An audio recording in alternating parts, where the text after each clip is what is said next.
Muy buenas tardes, tengan todos ustedes. Vamos a terminar la clase sobre tejido óseo. Es la última parte, la que nos falta. Vamos a hablar un poquito de algunos factores nutricionales, la reparación del tejido óseo, teorías de calcificación, remodelación ósea. Vamos a recordar un poco sobre una clase pasada donde vimos el crecimiento del hueso, hablando y recordando sobre las osificaciones. Estuvimos hablando del crecimiento longitudinal del hueso, en este sentido, un hueso largo, que se produce a partir de la zona de proliferación, entonces va creciendo. El crecimiento longitudinal del hueso se va a dar por crecimiento intersticial, crecimiento que va de adentro hacia afuera, y por osificación endocondral. Eso en cuanto al crecimiento a lo largo. Pero ¿qué pasa con el crecimiento a lo ancho de este hueso largo? Me refiero a la circunferencia que tiene la diáfisis. ¿Cómo va a ir creciendo? A la vez que va creciendo longitudinalmente, también va creciendo a lo ancho nuestro hueso, a partir de las células osteoprogenitoras del periósteo que está en su capa celular interna. Entonces van formando hueso. Ahora este hueso que van formando va a ir desde afuera hacia adentro, es decir, que el crecimiento a lo ancho del hueso ya es aposicional, no es más intersticial. Y el tipo de osificación que se va a formar acá es intramembranosa. Se está produciendo osificación intramembranosa en el crecimiento a lo ancho y en el longitudinal la endocondral. Bien, eso era para terminar esto del crecimiento óseo. Vamos a hablar ahora sobre las teorías de la calcificación que tratan de explicar cómo se va a mineralizar, cómo se van a depositar las sales minerales en el hueso. Para esto será necesario las glucoproteínas de adhesión para la mineralización ósea. Estoy hablando de la osteocalcina, la osteonectina, las cialoproteínas. Hay dos teorías que vamos a revisar. Una se llama la nucleación heterogénea, que está anotada. La nucleación heterogénea explica de la siguiente manera la calcificación. Según esta teoría, el depósito de sales minerales, el depósito de calcio y fósforo, fosfato de calcio, se va a realizar en puntos que son sobre la fibra colágena, sobre el componente orgánico. Ahí se empieza a depositar. Una vez que empiezan a depositarse las sales minerales acá, se cristalizan y al cristalizarse, es decir, formar los cristales de hidroxiapatita, comienza este proceso de calcificación. Esa es una teoría, aparentemente bastante sencilla de explicar, simple. Hay otra teoría que es más aceptable, teoría de la calcificación, solo se la llama así, donde se incluye al osteoblasto. Aquí está. En esta teoría, este osteoblasto va a tener que producir unas vesículas que las va a ir secretando hacia afuera, hacia el osteoide. Las vesículas son expulsadas, va formando las vesículas y las va expulsando. Veremos qué contienen estas vesículas. Las vesículas contienen todo lo que sea necesario para la mineralización. Calcio, fósforo, fosfato de calcio, ATP, monofosfato de adenosín cíclico, pirofosfatasa, también contiene fosfatasa alcalina, glucoproteínas de adhesión, osteocalcina, osteonectina, cialoproteínas. Aparte de eso, la membrana de esta vesícula, esta membrana, contiene bombas de calcio. Esto indica de que por medio de estas bombas de calcio se va a introducir esta sal mineral al interior de la vesícula, aquí afuera, ¿no? Entonces, a medida que trabajan estas bombas de calcio, la vesícula va a crecer, va a aumentar de diámetro. Y a medida de que se va a introducir este calcio dentro de la vesícula, se va a ir cristalizando, se van a ir formando los cristales de hidroxiapatita. Y estos cristales de hidroxiapatita van a perforar la membrana de esta vesícula. Perforan la vesícula y liberan todo este producto. Y se produce la calcificación, la mineralización del hueso. Es esta la teoría que incluye al osteoblasto, la que más se utiliza para explicar el proceso de calcificación, el fenómeno de calcificación, de mineralización de nuestro tejido óseo. Hablamos un poquito de la remodelación y de la reparación del hueso. Remodelación. La remodelación del hueso es un proceso donde participan la célula que fabrica y la célula que reabsorbe hueso. La que fabrica es el osteoblasto y la que reabsorbe es el osteoclasto. Esto acontece desde que se va desarrollando el hueso, cuando se está en etapa de crecimiento en los niños. Trabaja tanto el osteoblasto como el osteoclasto, solo que hay una desproporción en cuanto a su trabajo.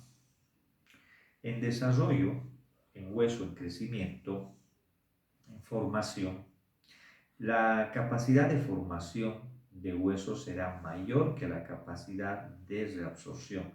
¿Qué quiero decir? Que el trabajo del osteoblasto será mucho mayor que la del osteoclasto. Hay más formación de hueso que reabsorción de tejido óseo. Se va a ir formando hueso por un extremo y se va a ir remodelando, reabsorbiendo por el otro extremo. Puede ser para formar las cavidades medulares. Esto puede acontecer en las cercanías del periósteo y en las cercanías más profundas del endostio. Y cuando el desarrollo ha llegado al límite, se ha obtenido el desarrollo adecuado de un tejido óseo, es decir, que el hueso ha terminado de crecer, ha terminado la fase de crecimiento, el trabajo del osteoblasto y del osteoclasto tendrá que ser equilibrado uno a uno. La misma cantidad de hueso que se forma por la misma cantidad de hueso que se reabsorbe. Y eso tendrá que mantenerse, pero puede quedar en desequilibrio, por ejemplo en la osteoporosis. Y hablo de la mujer que es más susceptible a la osteoporosis, de la mujer postmenopáusica, por el descenso de los estrógenos. ¿Qué es lo que hacen estas hormonas, los estrógenos? Inducen la actividad, favorecen, promueven la actividad del osteoblasto. El osteoblasto empieza a producir matrices, eso es lo que sabe hacer un osteoblasto, ¿no? Fabricar hueso. Entonces, cuando desciende la cantidad, la concentración de los estrógenos, la actividad del osteoblasto disminuye. No es que la actividad del osteoclasto aumente, estaban uno a uno. Por la disminución de los estrógenos en la mujer posmenopáusica, desciende la concentración de hueso que forma el osteoblasto y se mantiene la del osteoclasto. Pero con esta desproporción, hay más hueso que se reabsorbe que hueso que se forma, se ha desequilibrado. Y es por eso que los huesos son más frágiles, ¿no? Más fáciles de poder fracturarse. Bien, ahora vamos a hablar de la reparación del tejido óseo. Reparación. Estamos hablando de una fractura. Cuando se produce una fractura de hueso, se van a destruir osteonas, matriz ósea, va a haber desgarro, se va a desgarrar el periósteo y también el endostio.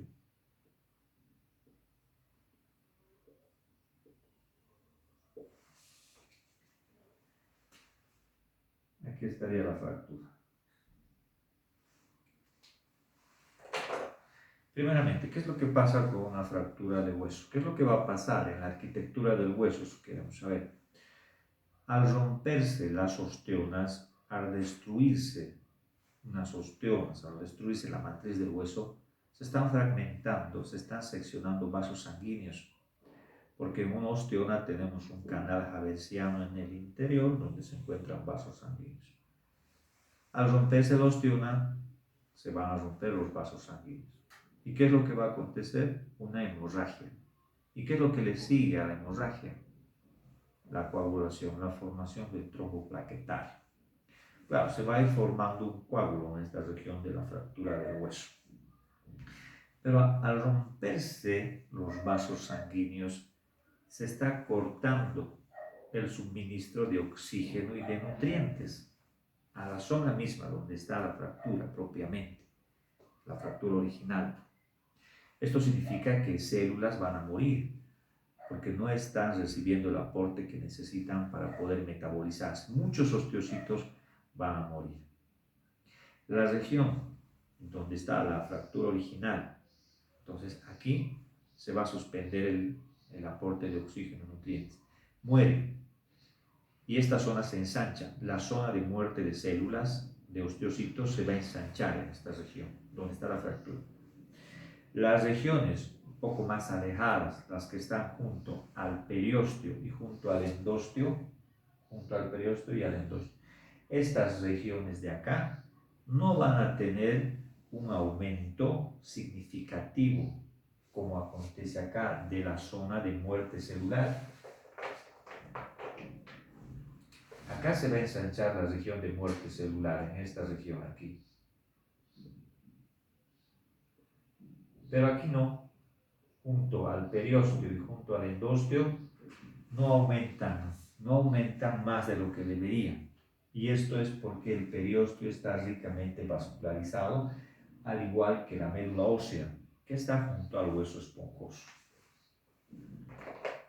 Después de que se ha formado el trombo plaquetario, el coágulo, tendrán que introducirse algunos fibroblastos del periósteo y formar lo que llamamos un tejido de granulación. Se forma un tejido de granulación en toda esta zona. Después tendrán que infiltrarse células madre. ¿Y dónde tenemos células madre? Acá, en la capa interna del periósteo. Y también tenemos en el endosteo. Ahí tenemos las osteoprogenitoras. Pero eso acontece aproximadamente después de 2 días de la fractura, 48 horas. 48 horas después aparecen las osteoprogenitoras. Las osteoprogenitoras sabemos que se van a ir diferenciando en los osteoblastos. Y los osteoblastos van a empezar a producir osteólido, ¿no? Una matriz nueva. Pero acá también hay un punto que destacar. Existen en una fractura zonas que tienen mejor aporte de oxígeno y zonas que tienen un menor aporte de oxígeno. Las zonas que reciben menor aporte de oxígeno, porque los capilares, los vasos sanguíneos se van a volver a formar, van a comenzar a proliferar nuevamente, pero el ritmo de formación o de proliferación de estos capilares es menor al ritmo de proliferación de nuestras células madre del hueso. Va a haber más cantidad de células madre e insuficientes riegos sanguíneos, quiero decir. ¿Qué es lo que va a pasar con estas células osteoprogenitoras que están recibiendo menor aporte de oxígeno y nutrientes? Sabemos que estas células están bajo el efecto de la cantidad o concentración de oxígeno que está a su alrededor. Al recibir menor aporte de oxígeno, la osteoprogenitora tendrá que involucionar a condrógena. No es más una célula ósea madre, ahora va a ser una célula cartilaginosa madre y se va a formar cartílago, porque la condrógena se diferencia en condroblasto. Y el condroblasto comienza a producir ahora matriz del cartílago. Y otras zonas, las que están más cerca al periósteo, las células osteoprogenitoras que proliferan acá, seguirán su curso, como tienen un aporte suficiente de oxígeno, seguirán su curso a osteoblastos y producir el osteoide. ¿Qué significa todo esto? Que en la zona de la fractura vamos a tener cartílago, vamos a tener hueso que se va a ir cementando, que se va a ir mineralizando, y bastantes células madre en la superficie como células osteoprogenitoras. ¿Qué es lo que va a pasar con este cartílago? El cartílago no se va a quedar como tal. Ese cartílago, que es hialino, por cierto, se va a volver a osificar por un proceso que es la osificación endocondral. Entonces no queda como cartílago. En el periósteo, aquí, se va a formar el callo externo. Y en el endósteo, el callo interno. En el proceso de reparación de hueso, también acontecen los dos fenómenos de osificación. La osificación endocondral y la osificación intramembranosa. Los dos fenómenos de osificación. La endocondral va a acontecer cuando ese cartílago que se ha formado por involución de osteoprogenitoras vuelva a ser hueso. No puede quedarse como cartílago, ¿no? Y la osificación intramembranosa será a partir de las células madre que se encuentran en la capa interna del periósteo. Estas por osificación intramembranosa irán formando el tejido óseo y termina la reparación del hueso. Al final, los osteoclastos tendrán que remodelar en lo posible, no es así, el callo óseo para que no sea deforme. Para este proceso de remodelación ósea se necesita un buen flujo sanguíneo, una buena cantidad de sales minerales propios, ¿no?, de la nutrición de la persona. Y eso es lo que se necesita también para el crecimiento y desarrollo del tejido óseo. En fase de crecimiento se necesitan de una serie de aminoácidos, efectos, influencia de hormonas, suplementos alimentarios, para que se desarrolle adecuadamente nuestro hueso. Y vamos a recordar algunas o la mayor parte de las moléculas de señalamiento que influyen sobre el desarrollo del hueso. Vamos a hablar primero de algunas hormonas.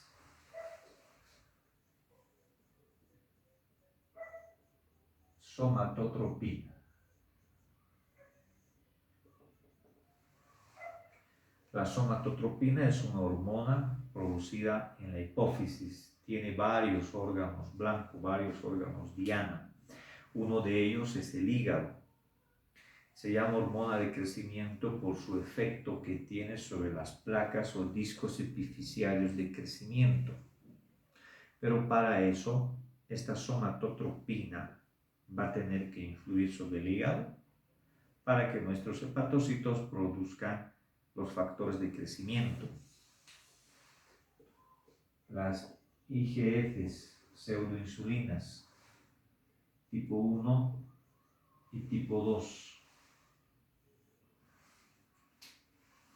Estos son factores de crecimiento producidos por los hepatocitos, pero claro, bajo la influencia de la somatotropina.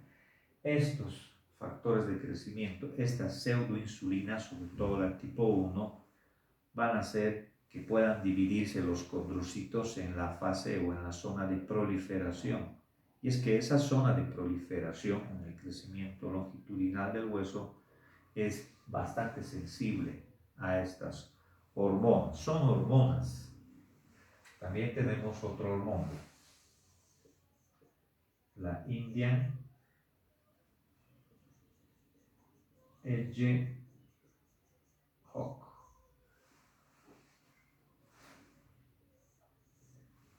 La Indian Hedgehog es producido por los propios condrocitos y ayuda a la proliferación de los mismos.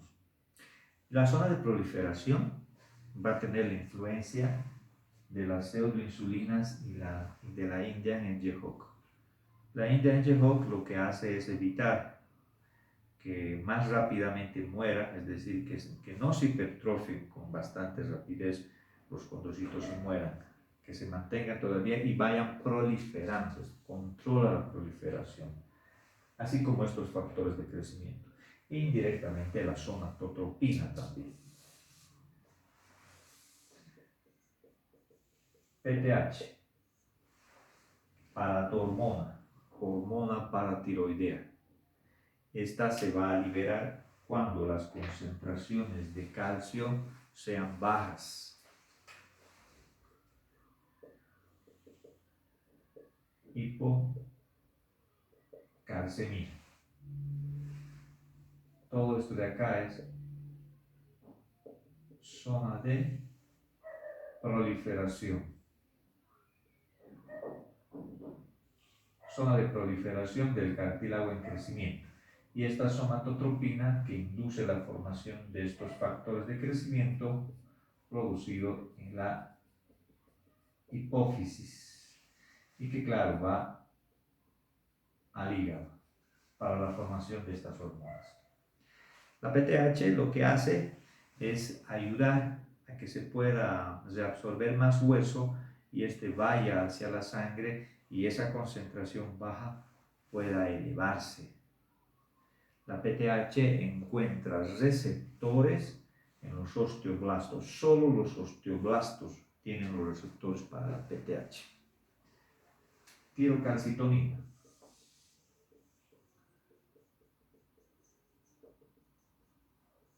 Es otra hormona, es producida en la tiroides por las células parafoliculares.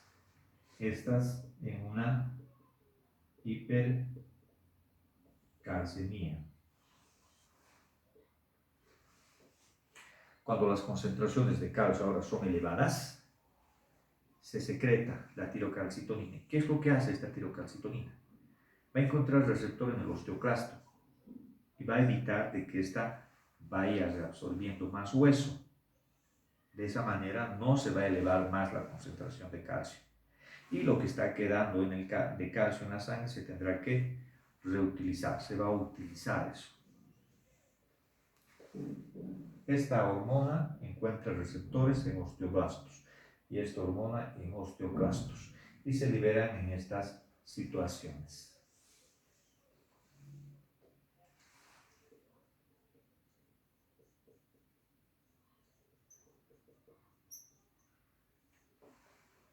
La esclerostina. La esclerostina es otra hormona producida por los osteocitos. Los osteocitos fabrican esta esclerostina. ¿Cuándo? Cuando los niveles de calcio estén bajos. También una hipocalcemia. La esclerostina favorece la reabsorción ósea y inhibe la formación de hueso.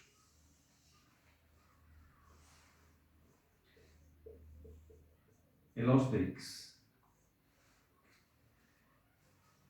El Osterix es una proteína formadora de hueso. Facilita la formación de osteoblastos.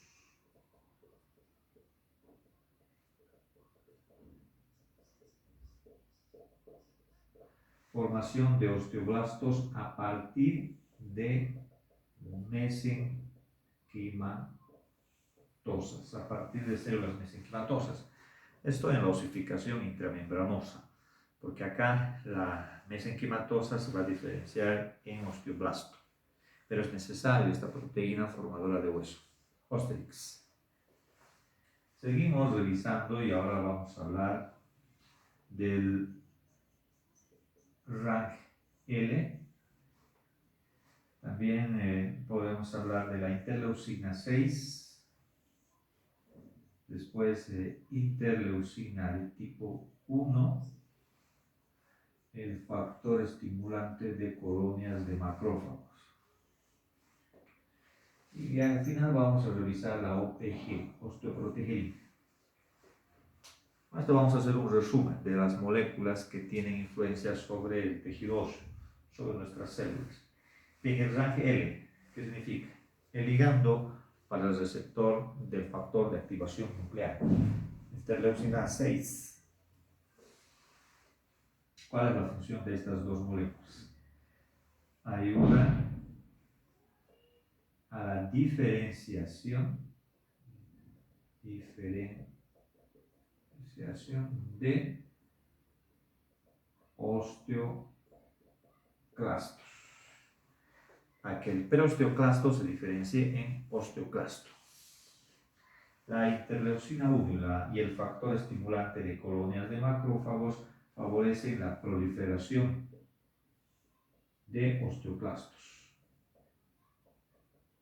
precursores de osteoclastos, y el factor estimulante proliferación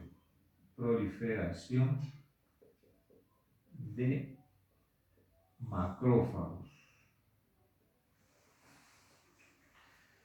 Estas cuatro moléculas influyen en el osteoclasto.